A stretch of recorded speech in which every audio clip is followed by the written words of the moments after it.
আসসালামু আলাইকুম সম্মানিত দর্শক শ্রোতা সবাই কেমন আছেন? আশা রাখি সবাই ভালো আছেন। মহার্ঘ ভাতার দাবি নিয়ে সচিবালয় কর্মকর্তা কর্মচারীরা আন্দোলনরত রয়েছে। এখানে মহার্ঘ ভাতার যে দাবি এই বিষয়ে বিস্তারিত সর্বশেষ কি বলেছে আপনাদের মাঝে আজকে জানিয়ে দেওয়ার চেষ্টা করব। আশা করি ভিডিওটি মনোযোগ সহকারে শেষ পর্যন্ত দেখার চেষ্টা করবেন। আর আমাদের চ্যানেলটিতে নতুন হয়ে থাকলে অবশ্যই চ্যানেলটি সাবস্ক্রাইব করে রাখবেন। এই রিপোর্টটি প্রকাশ করা হয়েছে 11ই মার্চ 2025। এখন দেখে এখানে বিস্তারিত কি বলা হয়েছে। দেখতে পাচ্ছি বলা হয়েছে মন্ত্রী পরিষদের সচিবের কাছে মহার্ঘ ভাতার দাবি জানিয়েছে বাংলাদেশ সচিবালয় কর্মকর্তা কর্মচারী সংযুক্ত পরিষদ। সেই সঙ্গে সংগঠনটি আরও দাবি পেশ করেছে সচিবের কাছে। মঙ্গলবার 11ই মার্চ সংবাদ মাধ্যমে পাঠানো এক বিজ্ঞপ্তিতে এ তথ্য জানানো হয়।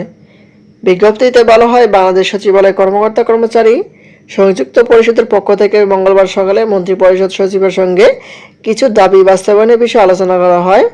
আলোচনায় সচিবকে জানানো হয় যে জনপ্রশাসন মন্ত্রণালয় 24শে ফেব্রুয়ারি অনুষ্ঠিত অভ্যন্তরীণ সভার কার্যবিবরণীতে সঞ্জীবনী প্রশিক্ষণ বাতিল এবং ইন হাউস প্রশিক্ষণ 60 ঘন্টার পরিবর্তে 50 ঘন্টার অবনতি করা হয়।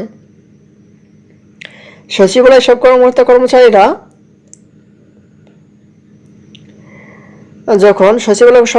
কর্মচারীরা যখন মহার্ঘ ভাতা ঘোষণার অপেক্ষায় অধিক আগ্রহে দিনপাত করেছেন, ঠিক তখনই এমন একটি সিদ্ধান্ত কর্মকর্তা কর্মচারীদের মধ্যে মারাত্মকভাবে হতাশা ও ক্ষোভের সৃষ্টি করেছে।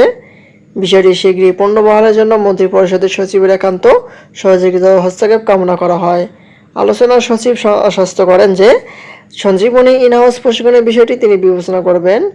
মহার্ঘ ভাতার বিষয়ে তিনি বলেন, মুদ্রাস্ফীতি প্রায় স্থিতিশীল হওয়ার পথে 2025 খ্রিস্টাব্দের মে-জুন মাসের মধ্যে একটি ঘোষণা আসতে পারে।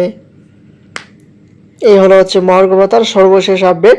পরবর্তীতে এটি সম্পর্কে নতুন কোনো আপডেট নোটিশ পেতে আমাদের চ্যানেলটিকে সাবস্ক্রাইব করে রাখবেন। ধন্যবাদ সবাইকে। আসসালামু আলাইকুম।